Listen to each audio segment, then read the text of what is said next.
অন্তর্বর্তীকালীন সরকারের বাজেট স্বভাবতই আমার প্রত্যাশা সীমিত।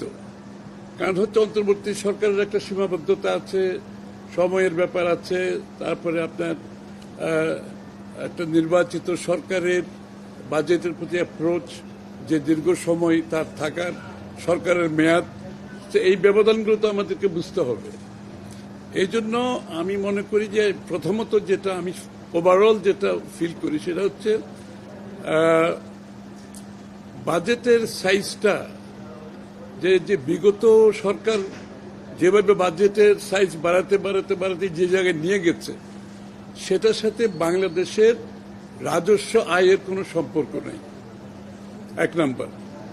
দুই নাম্বার হচ্ছে আপনি যখন রাজস্ব আয়ের পুরোটাই আপনার পরিচালন ব্যয়ের মধ্যে ব্যয় হয়ে যাবে, তাহলে আপনি পুরো উন্নয়ন বাজেটটা কিন্তু দেশের ভিতর থেকে দেশের বাইরের থেকে আপনি ধার করে চালাচ্ছেন। এবং তার ফলে যে সমস্যাটা হয় সেটা হয় কি, প্রথমত যে সরকার যখন দেশের ভিতরে অতিরিক্ত আপনি ঋণ নেয় দেশের ভিতর থেকে বাইরের থেকে, একদিকে বাইরের থেকে নিলে আপনার ঋণের বোঝা বাড়তে থাকে, দেশের মানুষকে সেটা দিতে হয় বছরের পর বছর, এবং সেটার ইন্টারেস্টের কারণে আপনার ডেভেলপমেন্ট ওয়ার্ক সাফার করে।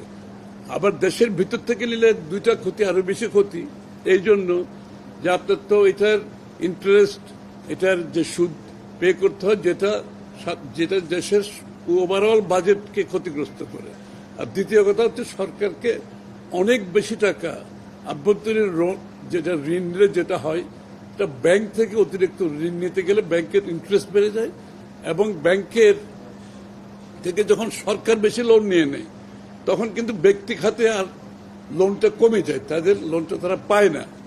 এবং সেইটা দুইটা হয়, একটা হচ্ছে আপনার বিনিয়োগ হয় না, বিনিয়োগ না হলে আপনার কর্মসংস্থান সৃষ্টি হয় না, মানুষের আয় বৃদ্ধি পায় না, সেটা খুব বেশি ক্ষতিগ্রস্ত হয়। অন্যটা হচ্ছে যে যেহেতু প্রাইভেট সেক্টর লোন পায় না, সে বিনিয়োগেও যেতে পারে না, এবং বর্তমান বিনিয়োগ যেটা আছে সেটাকে বাড়াতে পারে না। সুতরাং আমি মনে করি এই বাজেটে সেই বিষয়টা লক্ষ্য করে আমাদের রাজস্ব আয়ের সাথে আপনার বাজেটের সাইজের একটা সম্পৃক্ততা থাকা উচিত ছিল। আমি মনে করি সেটা হয়নি।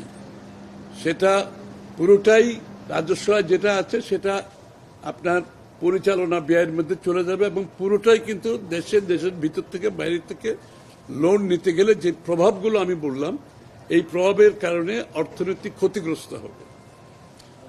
আর এর বাইরে এটা আমি প্রথম ওভারঅল বিষয়টা বললাম, এটা অত্যন্ত গুরুত্বপূর্ণ। এটাই কিন্তু মূল বিষয়।